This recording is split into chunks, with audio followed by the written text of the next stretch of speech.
Hello student, good morning to all. आज हम शैवाल जगत के बारे में, एल्गी किंगडम के बारे में पढ़ेंगे।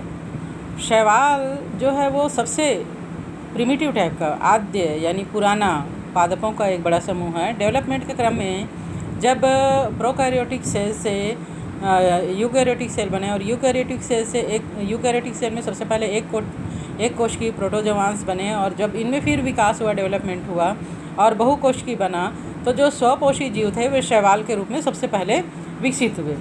शैवाल के साइंस या बायोलॉजी का वह शाखा, वह ब्रांच जिसमें शैवाल का अध्ययन किया जाता है, इसे फाइकोलॉजी कहते हैं। फाइकोलॉजी। शैवाल की लगभग 20,000 जातियाँ अभी तक ज्ञात हैं। आप लोग, अभी बरसात का दिन है, बरसात के दिनों में दीवारों में काला, पीला, सफ़ेद रस्ट टाइप का हो जाता है, या हरा हरा काई टाइप का जम जाता है। जहाँ पर पानी ज़्यादा ठहरता है वहाँ पे काई टाइप का जम जाता है। ये सभी शैवाल ही हैं। शैवाल प्रायः नम भूमि में, अलवणीय और लवणीय दोनों प्रकार के जलों में, वृक्ष की छाल में, चट्टान में, सब जगह पाए जाते हैं। और कुछ शैवाल जो है वो जल के तली में और कीचड़ में भी पाए जाते हैं। कुछ शैवाल झील और तालाब के किनारे पाए जाते हैं, जैसे रिवुलेरिया। कुछ शैवाल जो है वो पानी की सतह पर तैरते रहते हैं। कुछ शैवाल आर्किड्स के रूप में या अधिपादप के रूप में वृक्ष की टहनियों पर उग जाते हैं। क्लेमाइडोमोनास ऐसा शैवाल है जो बर्फ़ की सतह पर पाया जाता है। जू क्लोरेला हाइड्रा की कोशिकाओं में पाया जाता है। प्रोटोडर्मा एक ऐसा शैवाल है जो कछुए की पीठ पर उग जाता है। कुछ शैवाल जो है वो फफूंद के साथ मिलकर सहसंबंध लाइकेन बनाते हैं, जो जिसके बारे में हम पहले भी पढ़ चुके हैं। अगर हम शैवाल की संरचना के बारे में बात करें तो एक कोशिकी में कारा वगैरह है, जो है वो एक कोशिकी शैवाल हैं। और क्लेमाइडोमोनास जो है वो एक कोशिकी शैवाल है, और बहुकोशिकी शैवाल जो है वो भी होते हैं। कुछ शैवाल जो है वो इसकी संरचना बहुत सरल होती है, और कुछ जो है वो थायलाइड युक्त होता है, और सभी शैवालों में क्लोरोफिल पाया जाता है, और ज़्यादातर शैवाल जो है वो जलीय जीव होते हैं। शैवाल के माप और आकार में भी काफ़ी भिन्नता होती है। बालवॉक्स कॉलोनी होते हैं, यूलोथ्रिक्स और स्पायरोगायरा तंतुमय होते हैं, अल्बा बहुकोशिकीय होता है, केल्प विशालकाय होता है। शैवाल जो है वो क्लोरोफिल की उपस्थिति के कारण प्रकाश संश्लेषण की क्रिया स्वयं कर सकते हैं, इसलिए ये स्वपोषित या ऑटोट्रॉपिक होते हैं।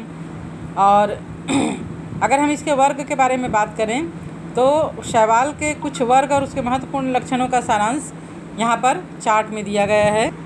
जैसे हम चार्ट में देख रहे हैं, सबसे पहला क्लोरोफाइसी, ये हरे शैवाल होते हैं, और इसका जो रंग होता है वो उसमें उपस्थित वर्णक के कारण होता है। चूँकि ये हरा शैवाल है इसलिए इसमें क्लोरोफिल ए और क्लोरोफिल बी ज़्यादा मात्रा में होगा, और प्रकाश संश्लेषण के फलस्वरूप जो भोजन एक्सेस बचता है वह इनमें स्टार्च के रूप में जमा रहता है।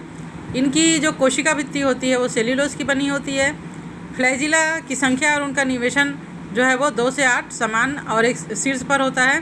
और ये जो है इनके आवास के बारे में बात करें तो ये अलवण जल यानी मीठे पानी के जल में पाए जाते हैं, लवणीय जल में भी पाए जाते हैं, और खारे जल जैसे समुद्र वगैरह में भी पाए जाते हैं। मतलब ये नदी, तालाब, झील, समुद्र सभी जगह ये पाए जाते हैं। दूसरा फियोफाइसी, फियो मतलब भूरा, तो इसमें वर्णक जो है क्लोरोफिल ए, बी, ए, सी के साथ फ्यूकोजैंथिन होता है, इसी से इसका नाम फियोफाइसी पड़ा है, भूरा शैवाल।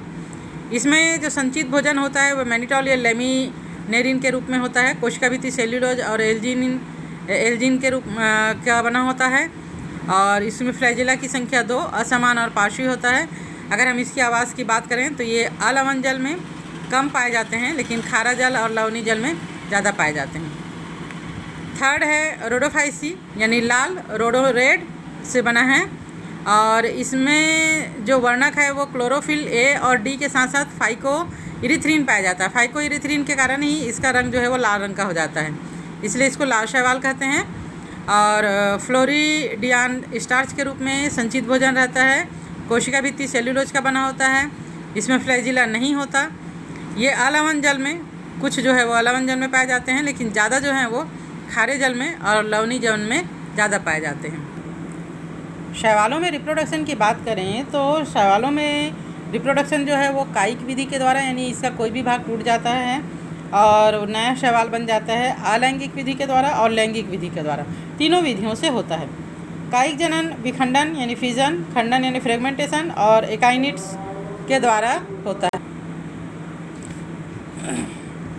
विखंडन के फलस्वरूप प्रत्येक खंड से नए थैलस का निर्माण हो जाता है।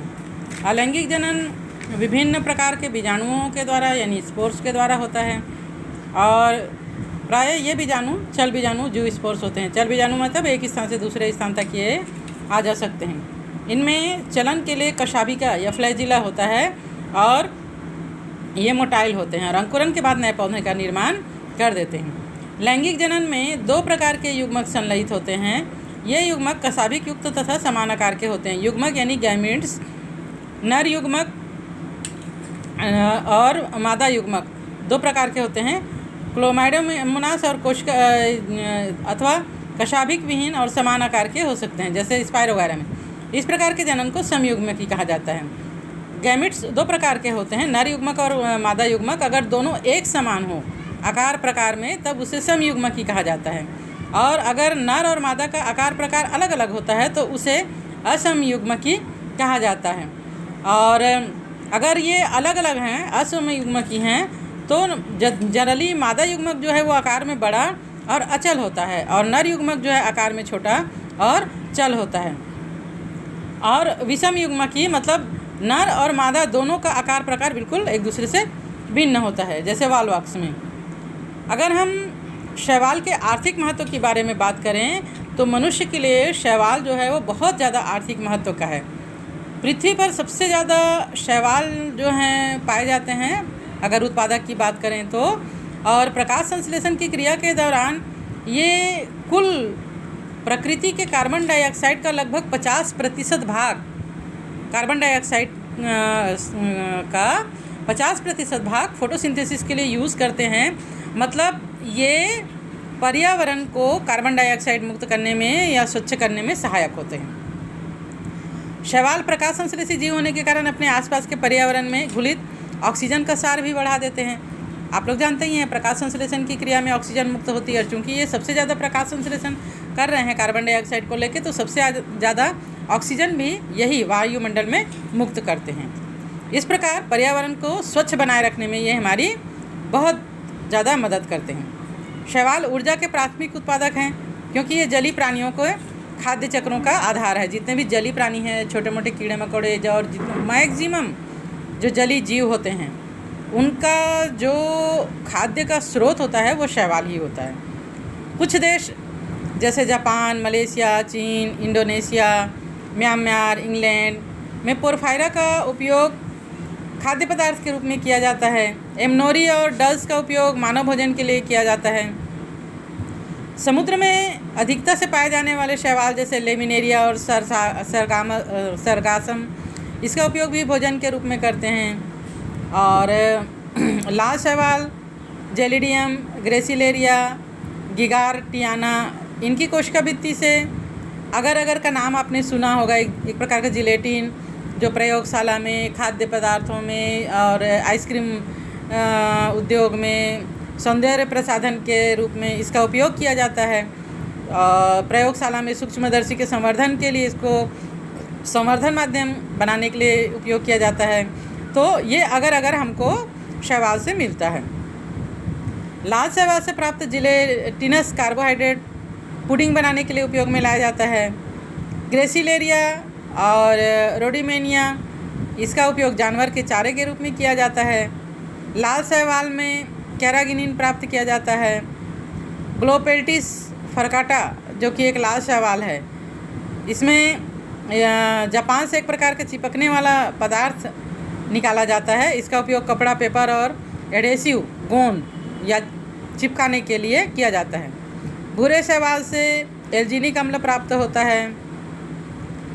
लेमिनेरिया, फ्यूकस आदि से आयोडीन और ब्रोमीन मिलता है। क्लोरेला स्प्रूलाइना एक कोश की शैवाल है। इसमें प्रोटीन प्रचुर मात्रा में पाया जाता है। अंतरिक्ष यात्री क्लोरेला का उपयोग भोजन के रूप में करते हैं। साथ ही क्लोरेला से क्लोरेलिन नामक एंटीबायोटिक भी प्राप्त किया जाता है। और इस प्रकार अगर हम आर्थिक महत्व की बात करें तो शैवाल का बहुत अधिक आर्थिक महत्व है।